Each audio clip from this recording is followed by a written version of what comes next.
জাহেদা বেগম বয়স প্রায় ১২০ বছর। বয়সের ভারে এখন তেমন একটা চলাচল করতে পারেন না। নিজের স্বামী ও পরিবারের সদস্যদের হারিয়ে এখন নিঃস্ব সে। বর্তমানে এক ছেলে ও নাতিকে নিয়ে বেঁচে আছেন তিনি। জীবনের আশার আলো এখন নিভে যাওয়ার পথে। জাহেদা বেগম ছোট্ট একটি ঝুপড়ি ঘরে বসবাস করেন।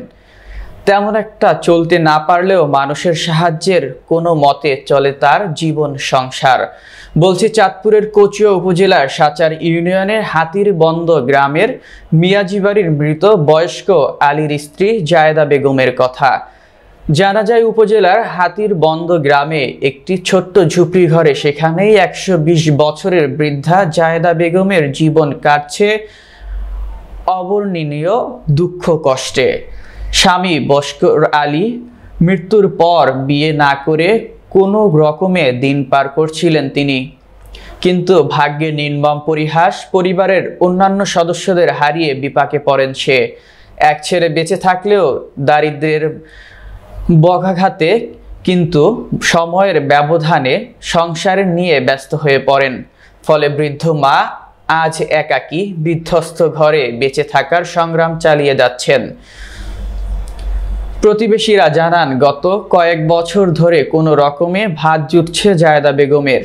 অন্যের সাহায্য নিয়ে এই ঝুপড়ি ঘরে চলে তার রান্নার কাজ, কিন্তু নিয়মিত মেলে না সহায়তা। তার ঝুপড়ি ঘরটিও ধ্বংসের মুখে। ছাউনির ওপরটা ভাঙা, সামান্য বৃষ্টিতেই ঘরে পানি জমে যায়। সরকারিভাবে তাকে একটি ঘর নির্মাণের আহ্বান জানান তারা। বৃদ্ধা জাহেদা বেগম জানান, জীবনের সবচেয়ে বড় দুঃখ, সরকারি সহায়তার আবেদন করেও এখন পর্যন্ত কোনো ঘর পাননি তিনি। বহুবার স্থানীয় জনপ্রতিনিধি ও সরকারি কর্মকর্তাদের কাছে ঘর চেয়েছেন, কিন্তু কেউই তার দুর্দশা মেটাতে কার্যকর পদক্ষেপ নেননি। তবে উপজেলা সমাজসেবা অফিস থেকে বয়স্ক ভাতা পাচ্ছেন বলে জানান তিনি। একাকী অসহায়তায় জাহেদা বেগম আজ ভেঙে পড়েছেন। তার এই মানবেতর অবস্থায় কোনো খোঁজখবর নেয়ার লোক নেই। একটি ঘর তৈরি করে দেওয়ার জন্য বিত্তশালীদের কাছে আকুতি জানিয়েছেন স্থানীয়রা। পাশাপাশি সরকারিভাবে কোনো ধরনের সহায়তা আসলে দ্রুত তাকে যেন সহায়তা করা হয়।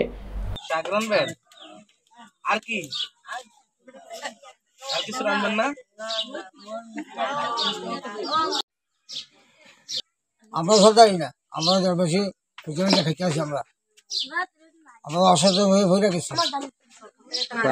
আপনি একটা দয়া করে আপনার ঘর দিয়ে দেন, আমরা থাকতে পারি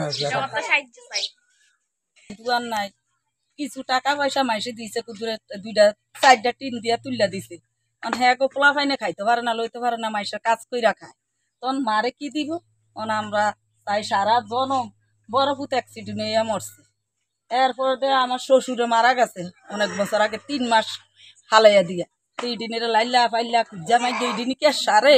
তখন সরকারের কাছে আবেদন জানাই যেন আমার একটা সহযোগিতা করে, একটা ঘর দেয়, একটা বাথরুম নাই, এতটুকু চাই আপনার কাছে।